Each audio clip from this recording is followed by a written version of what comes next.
Bonjour. Après avoir, dans de précédentes vidéos, présenté l'embauche et la paye, voyons maintenant comment traiter le départ et le solde de tout compte. Successivement, nous allons voir comment enregistrer le départ, le calcul de paye, puis nous illustrerons l'émission du reçu pour solde de tout compte et la déclaration DSN événementielle. L'objectif est de répondre de manière simple et intuitive aux différentes actions concernant le départ d'un collaborateur. Commençons par l'enregistrement du départ dans le dossier salarié. Depuis l'écran principal, appel de la gestion des salariés. Dans notre exemple, choisissons le groupe d'options départ. Deux remarques complémentaires. Une sélection de population permet au préalable d'identifier les salariés concernés par le départ. D'autre part, via HR Intelligence, il est possible de définir des alertes sur les fins de contrat par exemple. Pour rappel, les groupes d'options sont paramétrables.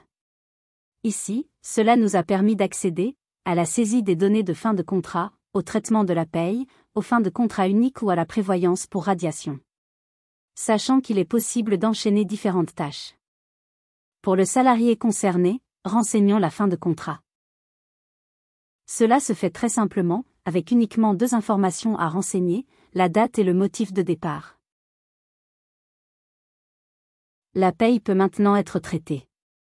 Précisons que, d'une manière générale, vous êtes maître de votre calendrier d'exploitation, et que, dans le cas des départs par exemple, ceux-ci peuvent être traités au fil de l'eau. Option calcul de paye.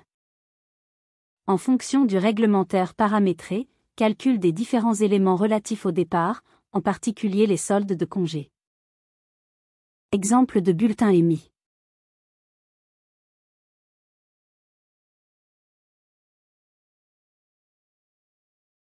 La paye étant calculée, nous pouvons émettre différents documents, via les fonctions bureautiques.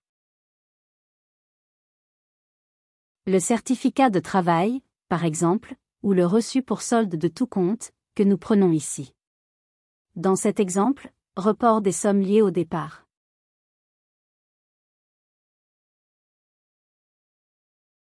Terminons notre processus par le FCTU et la déclaration DSN. Depuis notre groupe d'options départ, choisissons l'option fin de contrat unique.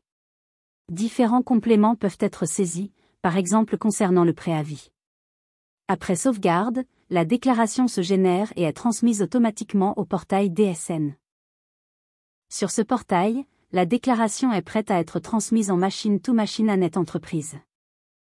En conclusion, nous avons vu que ce processus de départ pouvait être réalisé de manière simple et intuitive, en automatisant les différentes composantes du STC, que ce soit l'émission de courrier et documents, ou l'émission de la déclaration DSN.